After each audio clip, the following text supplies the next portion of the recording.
some starch competencies of cookery. We're gonna make some gnocchi, potato gnocchi. We're gonna do macaroni and cheese, and we're gonna make a bechamel to do basically the macaroni and cheese. We're gonna do a small sauce derivative called a Mornay sauce that we're taking to turn into our sauce Americana, 2 derivatives of that bechamel.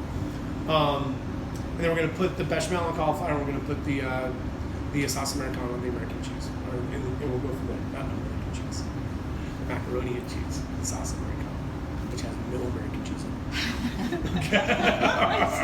Like, no American cheese in it whatsoever. But yeah. I'm not gonna do it. Can't make. I actually am not against American cheese. I think it makes a good grilled cheese sandwich.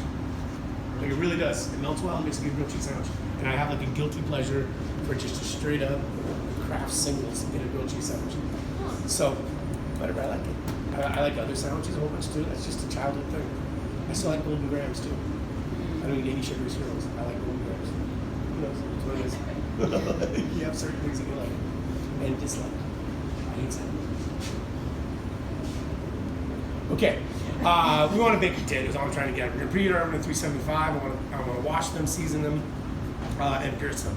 Okay, the reason you pierce the potato is basically like a little jacket that is around it. And you want to create little steam vents or chimneys for it.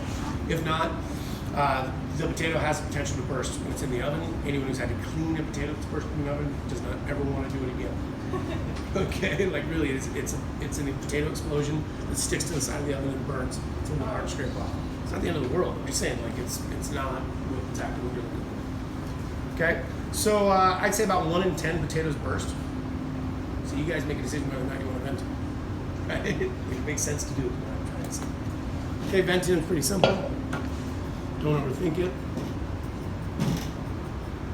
You can do a tray for the class. I don't care. Every student's going to need at least 1 potato. Got a little bit of cooking oil down there. It's a square olive oil. Cooking oil, please. Square metal can.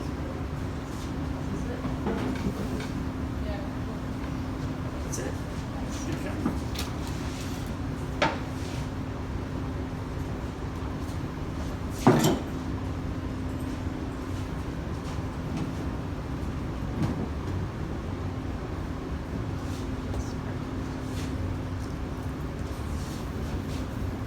Did the fourth oven ever get fixed yet? No way.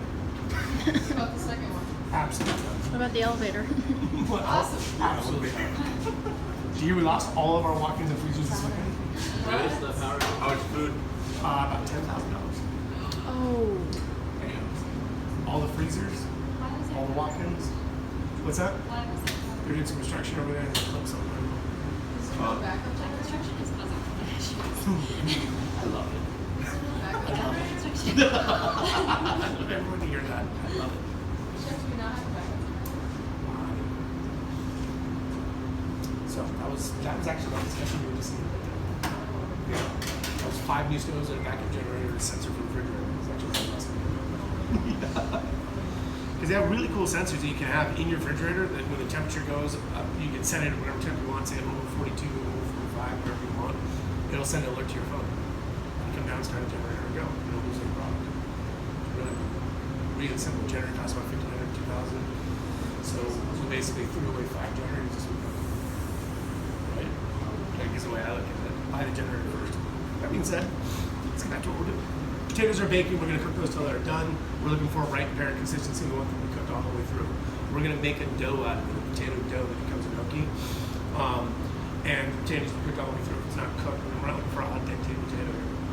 Has anyone ever had a baked potato that wasn't cooked enough? Yeah, kind of good, right? Like, when you just have that crunch, you're just like, I blew it. Another 10 minutes, we're doing something better. It'll be right. That's what I'm trying to get. Looking forward to that. Next thing we want to get going on is a bechamel. Bechamel is one of the mother sauces, okay? What are the 5 mother sauces? How are they thinking? Bechamel, I said it. Hollandaise, okay. I don't want to see. Velouté, it's okay. It's all right. Espanol. Yep. And tomato. That's it, right? So let's go with the big 3 that are the liquids that are tightened with a roux, R-O-U-X, okay? So we take white sauce and we tighten with a roux. It's called a velouté. We did that last week. Okay, we take milk, tighten with a roux. It's bechamel. That's what we're making today. Generally, Providence is a lot of pasta dishes or a lot of starch dishes. Is the best way to say it. You see it a lot. Okay? And then last would be Espanol, province of like basically red meat. So you brown stock and tighten with the roux. So milk or white stock, milk, brown stock. Tighten with the roux. You have the three main mother sauces. That's pretty easy for you to remember at that point. The other two are tomato and hollandaise. Just remember those. While we go on to it. Okay, so what is roux? What is it? Flour butter. Flour and butter. It's actually fat and butter, right? But flour and butter absolutely is a name for it. So flour and butter.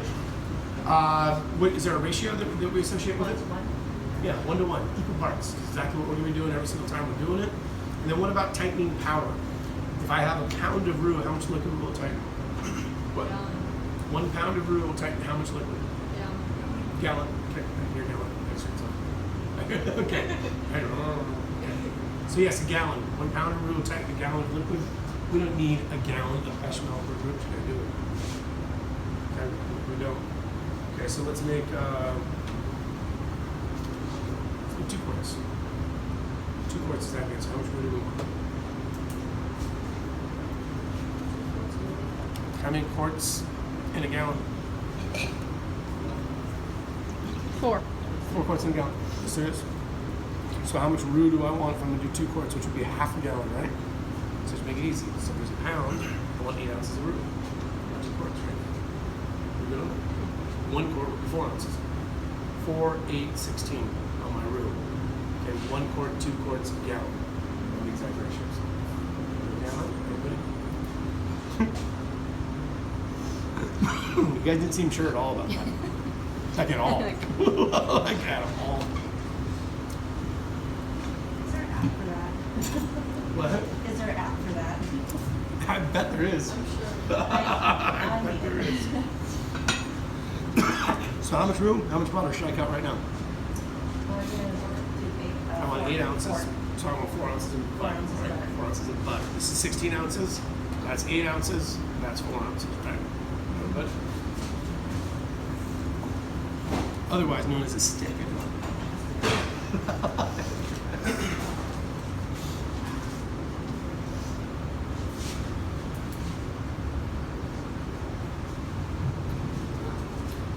Do you remember last week when I told you how long it takes for the starch to activate when you're dealing with flour? You're dealing with the gluten present in flour, as opposed to say a rice starch or 18 arrowroot or cornstarch or any of the others. Yeah, different abilities.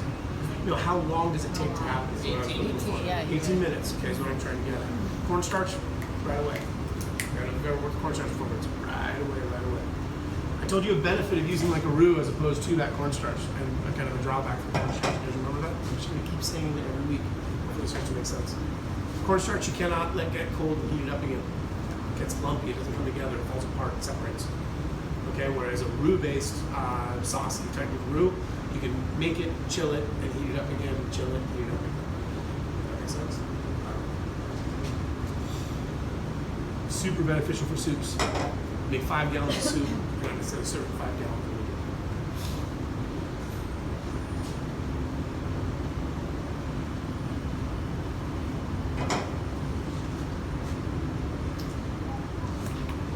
Anyone eat anything interesting this week? Anything interesting? Did you eat anything good this week? Sarapne on San Andreas. Uh-huh. Caldo de res. It's beef stew.